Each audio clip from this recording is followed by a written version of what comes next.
This episode of the Miami Real Estate Show is brought to you by Octopus Agent. It is the lead capturing website, email marketing system, and IDX you need to automate your real estate business. Remember, most websites are just virtual business cards. And in order to succeed in real estate, you need to have the frequency and consistency in your marketing campaigns. It is key to success in this business. And all of this should be automated. If you're looking to have a real estate website with professional content, IDX property search, and automatic email marketing campaigns to capture more leads and to position yourself as the expert of choice, visit octopusagent.com. This is by far the best website and email marketing solution in the real estate industry. Add promo code Miami Real Estate Show to get 20% discount in your first order. Again, visit octopusagent.com. Welcome to another episode of the Miami Real Estate Show. Today I have the pleasure to have with me here in our studios, John Reza Parsiani. Yes, indeed. John, it's a pleasure to have you here. We met before in so many of Cervera real estate seminars, summits, sessions we had, and finally, we are here today, the Miami Real Estate Show. Welcome. Thank you for having me. It's a pleasure. So, you're a top producer with Cervera Real Estate. You work in Aria, one of the biggest developments here in Miami. Top agent in 2014, 2015, 2016, 2017, right? You've been featured in many different TV shows and publications like NBC, CBS, and many other real estate related news sources. All right. So tell me a little bit about yourself. I know you're also involved with Aria, which is the Asian Real Estate Association of America, right? Exactly right. Very good. Very good. So tell me a little bit about yourself, your background, where you're from. We were talking about all the transitions or move you had to make to come to the United States. So tell me first your background, where you're from. It's a long journey, but to keep it brief, I'm Persian originally. Okay. Grew up in Sweden. In between that, lived in India and Singapore for a short time. Okay. And then moved here just over 20 years ago. 20 years ago. So first, okay, you are from Iran. Then you went to? India for a few months. All right. And then to Singapore for a few months. And then? Then to Sweden. For how many years? I was there from 10 to 20, okay. I would say, or 9 to 20. Off cameras, we were talking about the transition. Yes. and the things you have to overcome to get to the United States, like most of us, right? Like immigrants. How did that experience shape your life? I think one of the most positive things, because I like to look at the positive things in life, one of the most positive things I took from all of that journey of going through all of these different countries, different value systems, different principles, different ways of looking at life, which they all do. I mean, Iran, the value system there, and Sweden are I would say almost polar opposites in so many ways, where it's a super conservative versus not so conservative at all in their lifestyle. I learned how to connect with people, how to understand people. Ooh, now we're getting back to real estate. How to connect with people. Of course, talking to people, so many different cultures. Correct. All right. So really how to understand where they're coming from, how to be able to see and also read what their wants are, what their needs are. You know, people often tell you they want something and they really want something else. So it's good to have that diversity of experience. And that's why I love traveling, because you learn so much about people. And not to mention what you learn about yourself when you travel. Right? Especially about yourself, right? Absolutely. For both of us that love to travel, definitely it's not only an experience that is very pleasurable with the family, but also a learning experience about how other people see the world, right? So why real estate, and when did you get involved in this amazing industry? Well, I have a corporate background, so my Delta Airlines was my first career here. Marketing and sales, right? Marketing and sales manager for South Florida, and I was at age 22 in charge of about $70 million worth of accounts. Part of what I was doing was in charge of traveling 4 days out of the week on average. Really? To these accounts. I was in my car, my briefcase and everything, all these reports. Going to these accounts and negotiating contracts, existing contracts, or maintaining them at least. So which is very similar to real estate. You know, you're out there visiting accounts to accounts. Here it's clients and clients, and negotiating different contracts, trying to see what the needs are, and then matching them to what you can do. Let's stop right there, because I have a similar background in finance. I worked for Bank of America for many years, and when I got into real estate, it was much easier for me to make the transition, because in banking, as well as in aviation or commercial airliners, you have a formal marketing and sales training. Absolutely. Right? Yes. So when you come into this industry and you are faced with most people never taking a marketing or a sales course, right? Only 63 hours. If you're in Florida, 63 hours of sales pre-licensing course, then it's much easier. So what do you learn from those years at Delta? Is it the discipline? Is it the marketing strategies? Is it the sales techniques? What is it that you got the most out of being those years with Delta? The most important thing I learned was the discipline. For me, that you can't replace that. Yeah. Right? You have to have structure and you have to have discipline. Structure and discipline. Exactly. Very good. Yeah. Very good. So those are the two things that were instrumental in my in my time with Delta Airlines. Those are the two things I carried on to my career in the real estate industry that has served me and served me today. Yep. So that those, I think, are you can't do extremely well without them. Put it that way, because those are the foundations on what you build. And marketing and sales are obviously, I mean, the 63 hours that you mentioned don't really teach you much about marketing and sales to begin with. At all? The pre-licensing. Right. All of that you have to learn after you get your license. There's a lot of agents, I feel like, they get their license, they're like, oh, I'm ready to go. And I'm like, no. No, you're not. You have a license. Doesn't mean you have the ability and the skills to make money with the license. And they tell you in pre-licensing school, they tell you, you're here to learn how to pass the test, not how to sell real estate, right? Yeah. And then agents go into this industry and say, well, now that I have the license, now I'm a real estate agent.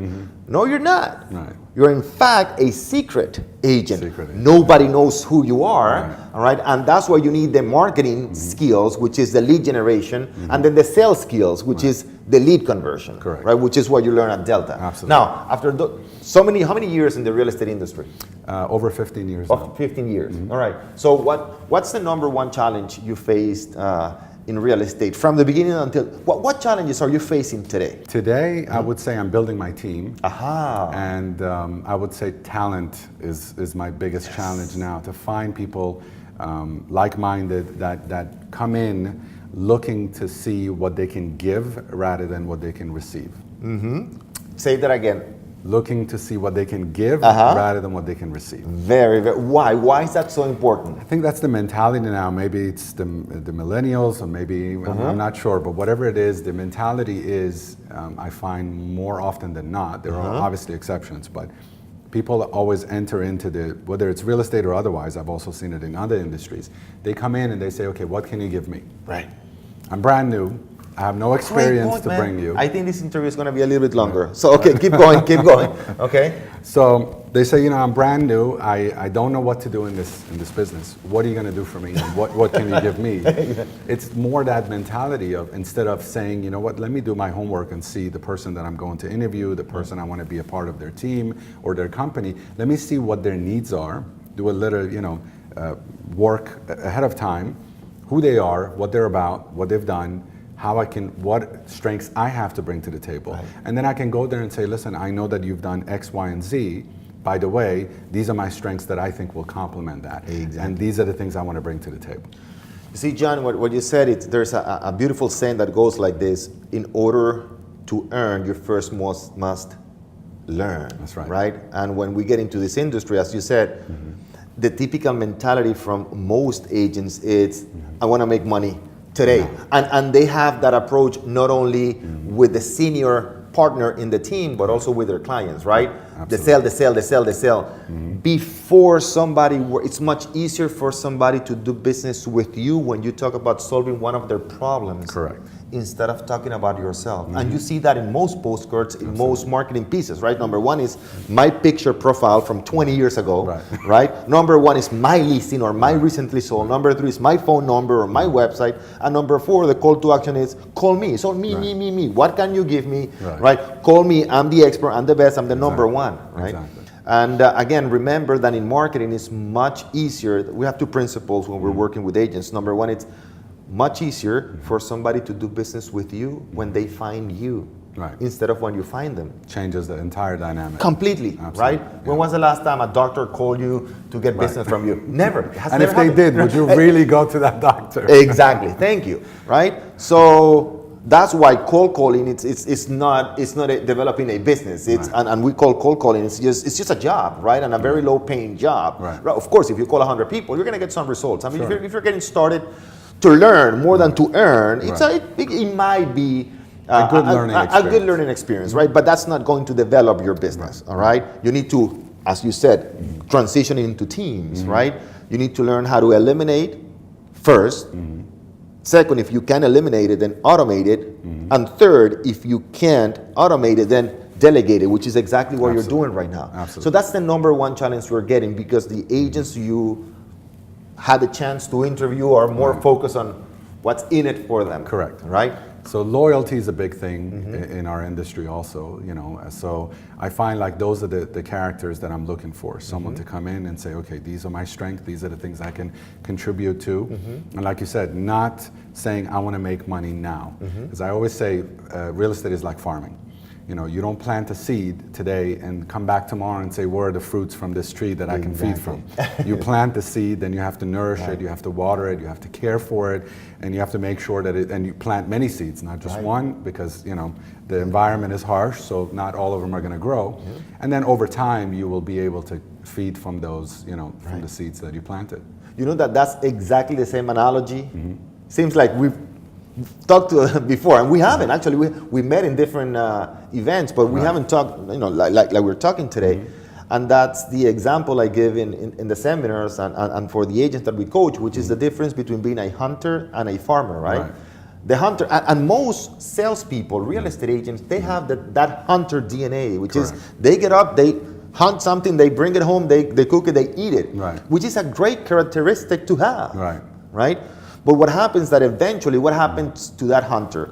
You know, the back starts to hurt, the knees, wear and tear. You know, wear and tear, right? The legs are not as fast as before, and eventually you get tired. Absolutely. The farmer didn't get the fruits immediately, the results immediately, but by doing the online marketing, the presentations, by practicing the objections, he's planting many seeds that eventually are going to grow and give you the fruits you're looking for. So it's great to have that hunter DNA, but the farmer's mentality, which at the end of the day, even, and I know because of your experience, is even more important than all the money in the world. Because something that I don't like is when I see agents so in a rush, and we're going to talk about that because your background is similar, yoga, they're such in a rush that even if they're making money and closing deals, they're after the next deal and they're not enjoying the process. Absolutely. Right? And the stress that you go through by being a hunter, I feel,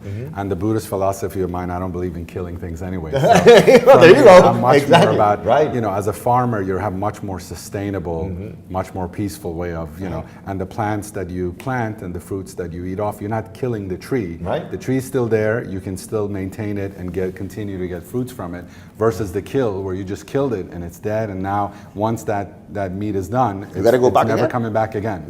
So that to me is a much better mentality, because if you have the killer mentality and you actually execute it like a hunter in this business, I don't think you're going to last very long. Because you will develop that reputation as well. And you know, when just like in the animal kingdom, when you go out there and hunt and kill things, the other animals will notice that too. So they know you as and then they just, you know, take off. So I believe much more in the farming way of being. 100%. You have to still be hungry.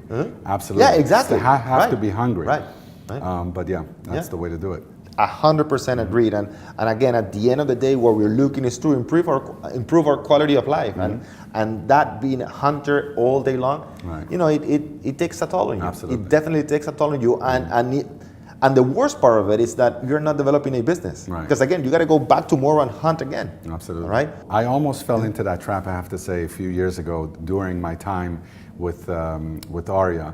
I almost fell into that trap of being, you know, when you're It's almost like when you look around and you see that you're surrounded by hunters, you want to be one as well. You almost feel like you have to be one to survive. Right.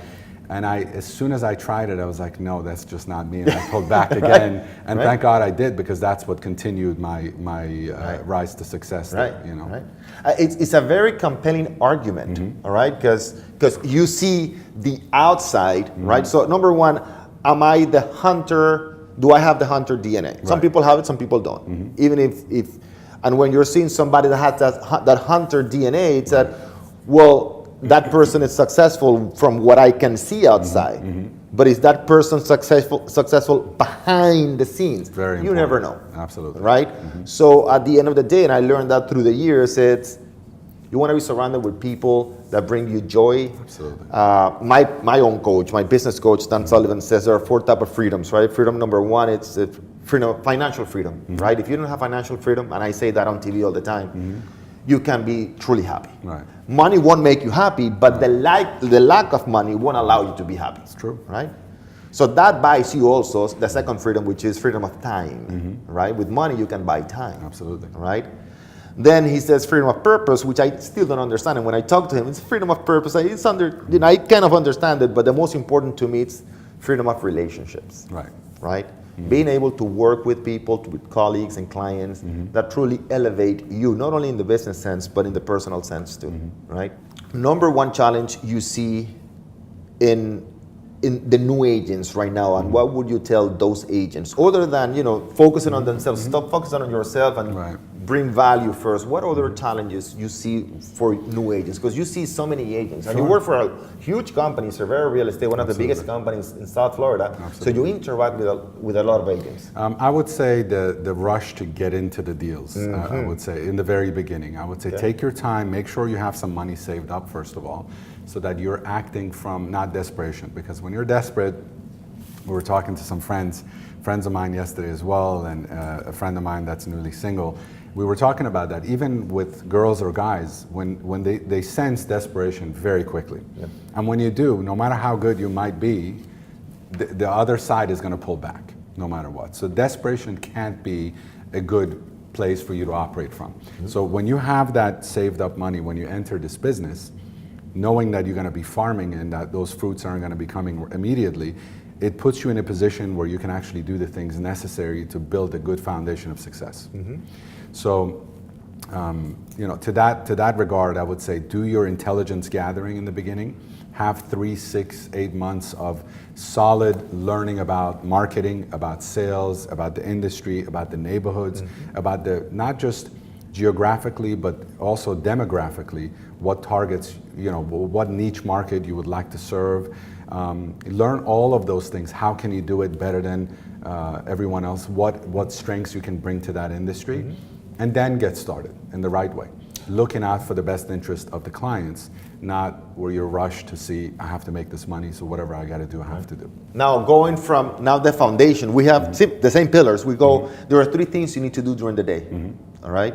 And if you don't do those 3 things, everything else can be either eliminated, automated, or delegated. Number 1 is specialized knowledge, which is exactly what you're talking about, right? You need that specialized knowledge. You don't want to get more leads before having that specialized knowledge, because if you start doing the marketing and you don't have that specialized knowledge, all you're doing is telling more people that you don't know what you're talking about. Exactly right? So that's number 1, that's specialized knowledge. How important is marketing in your practice? Step number 2. I think marketing is everything. Yep. I would say it's a great part of this business. In any business now, more and more, now that social media has taken over all the business channels in many ways, I think marketing is something you have to do. It's no longer the time where you have the choice to say, well, I choose to do this and I choose not to do that. Marketing has to be a part of everyone's business if they want a sustainable, successful business. They have to focus on marketing at least 50% of the time. Yep. In your case, what marketing platforms are working for you, online and or offline? Social media. Social media? To me, that's a big part of the business. Okay. Obviously, you have to have a website. If you're an agent in this business and you don't have a website, I don't know what you're doing, because people, the first thing they will do is they will Google your name. And if social media is great, but you need to have a website where you have a controlled message of what you're about, what services you can offer, and where clients can come current and past to see what else you're doing, what other listings you have, and how else you can serve them. So that website is a must-have. And then social media, obviously, you have to have, and this is the important thing that I've seen with a lot of agents, you have to make sure it's good to have a personal social media platform. That's great. Have those private, have those locked. But please have a professional one, right? Where you're actually putting out a professional message to the world. So that's very important, and not really mix the two so much. People want, they don't, every day they don't want to see all houses, houses, houses, and everything being 110% about business. They want to get to know you as well, your personal side. Right. But some things should not be, put on those pages that I often see as far as the social media. But Facebook is very important. Yep. I think that's the most important social media platform out there, I would say, followed closely by LinkedIn in my book, because for business, that's a very strong way of connecting to professionals. And since the past 5 years, I'm in development sales, I've had to do a shift, not entirely, but to a great part of my business, where the clientele, the end users, are not my primary target. Now real estate agents and fellow professionals are my target audience. Those are my clients. Yes. 70% of the time, real estate agents are my clients, and the other 30, I service my clients from past and present, those who want to buy, sell, or rent. But the other 70% of the time, I'm working with fellow professionals, fellow real estate agents, because of the products that we have. We have over $4 billion worth of exclusive inventory in pre-construction buildings here in South Florida. So those are the ones that I'm trying to tell the agents, inform them, educate them about, and when they have the clients, they can bring it to us and we can help them that way. And see that you touch on a very important point, which is your primary clients are the agents. So understanding who your primary client is, who you want to be a hero to, it's key to success, because the message completely changes. Absolutely. In terms of marketing, in terms of social media, when you're addressing a real estate agent than when you're addressing a client. All right, it's key. So when we do the seminars or the courses on Facebook, for example, the first question that I ask is, who's using Facebook? And most people raise their hand, right? And then I say, okay, I'm going to ask a deeper question. Are you using Facebook, or is Facebook using you, right? And for most people, Facebook is using them. They're using their information, packaging that information, and selling it to people that know how to use the platform. Right. That's simple. So to touch on that, it's very important. You mentioned that you need to have your professional, page, which, by the way, if you don't, you are not using Facebook. Right.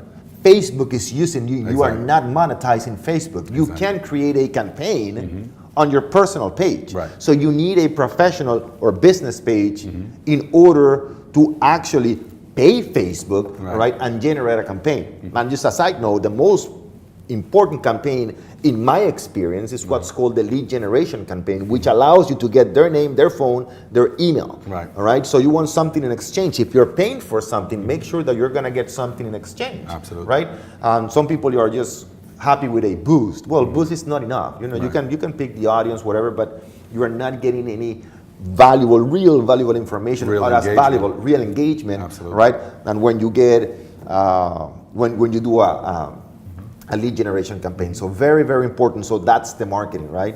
It's all about frequency. It's all about the consistency with your clients. Did you ever do general real estate or all sales? I do general. Yeah, you do general too? Of course, I have a client base that I can't just let go and say I can't help. Right.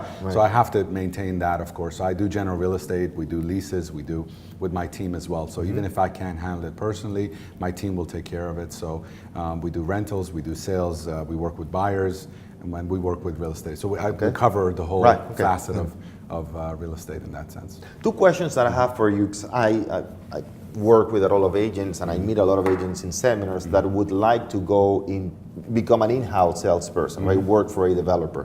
That's question number one. What would be your number one advice for an agent that want to transition from real estate, from general sales into development? Right.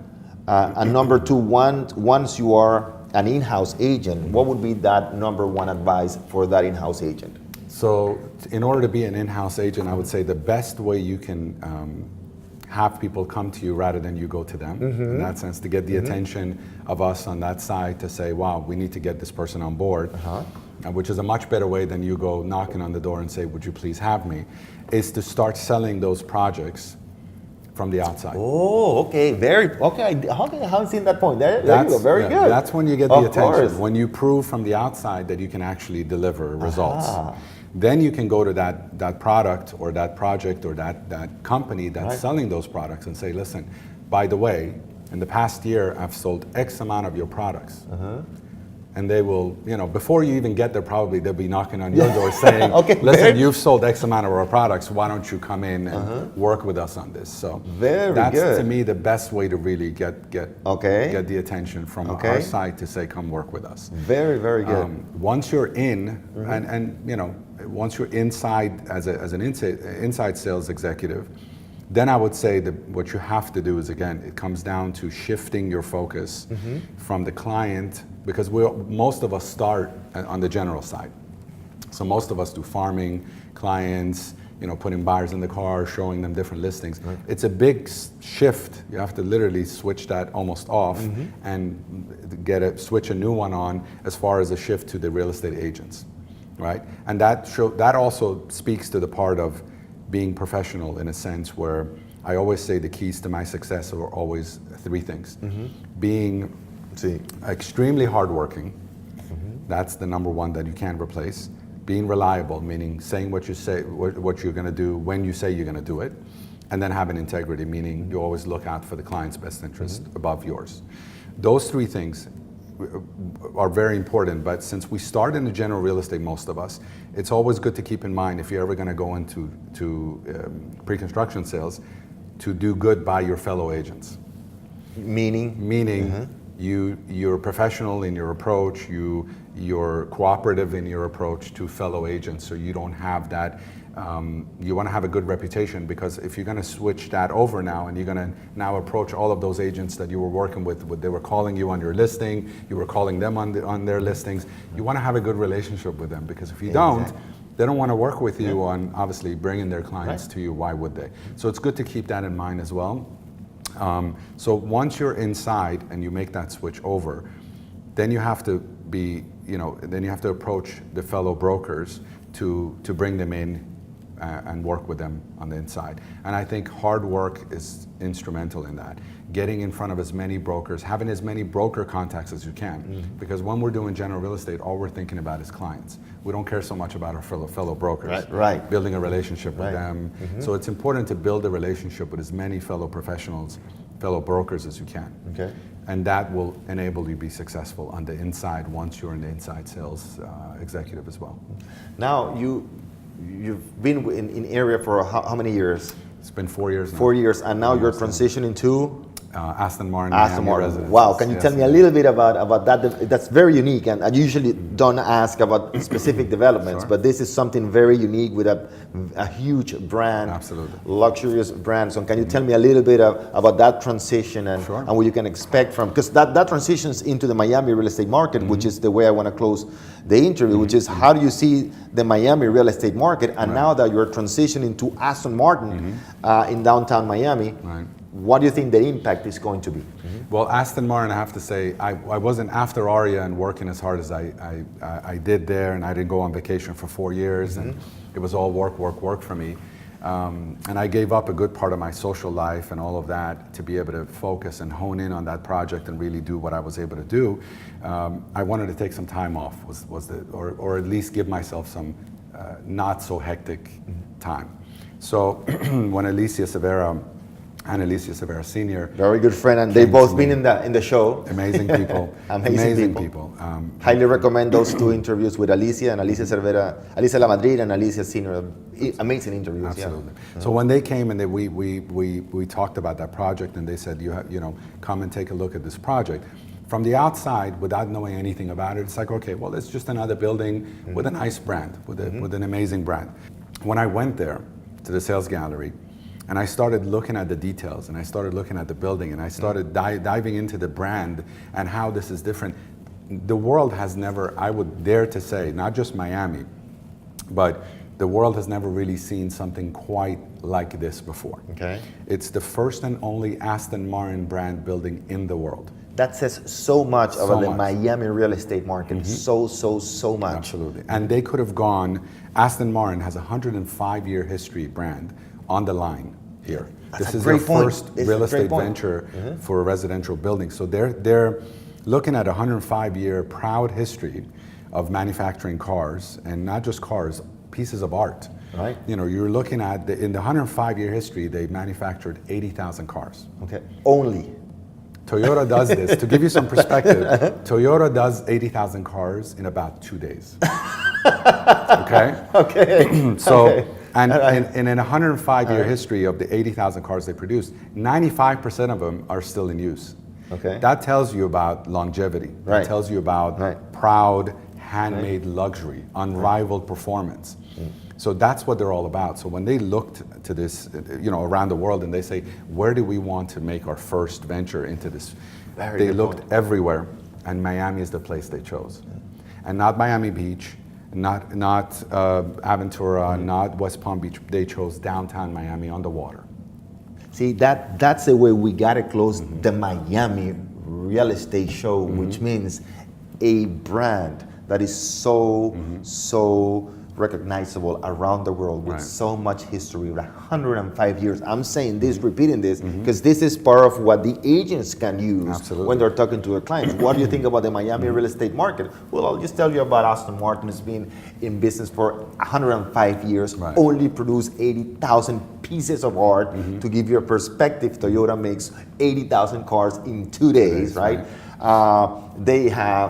They can build a building anywhere in the world. Right. They haven't done so before, so Right. their first building, they must get it right. Exactly. All right? And they chose what? Downtown Miami. That's right. And as far as the detail, people say, well, we've seen other brands out there with buildings. This is so different than that, because Aston Martin did not just say, it's not just a licensing right in the sense where just give us the money and do whatever you have to do with the building. They said, you know, we have to inspect and approve every single thing you do here. So that's a big difference. And when you have the executive vice president, the creative director of the company, in charge of him and his team doing the lobby and the common areas of the building, that says everything. That tells you how involved the brand is. Everything from the attention to detail is what I love, and that's why I'm on the board of directors with the Asian Real Estate Association of America, which I'm proud to be in that organization, because it's truly an exceptional organization in this field. You know, the average realtors, as you very well know, according to the NAR, make something like $28,000 a year. 28,160. There we go. In Florida, Right. yep. The average income of Aria members, the Asian Real Estate Association members, is $110,000. Oh, wow. So that tells you the caliber of professionals that you're working Very with good. there. So the reason why I'm so proud to be also part of the Asian Real Estate Association, along with what I was doing with Aston Martin now, is the attention to detail. You know, as far as the Japanese, for example, I can walk into a conference room, a Japanese conference room, and I know just by the placement of their seats, everyone from the top down, who the boss is, all the way down, Really? the hierarchy. You can walk into an elevator in Japan and know who the boss is, all the way down to the lowest person on that hierarchy. Very So interesting, the attention, the way you give your business card, the way you receive your business card, how long you look at the business card, where you put the business card, all of those things are paid attention to Really? in that culture. So you can kill your deal just by the way you say hello or the way you receive or give your business card. So that to me is very attractive in a sense of paying attention to every single detail. And I have never seen a product when I walk into Aston Martin that pays attention to detail to that level. I mean, just to give you a random example, the door handles weigh 30 pounds.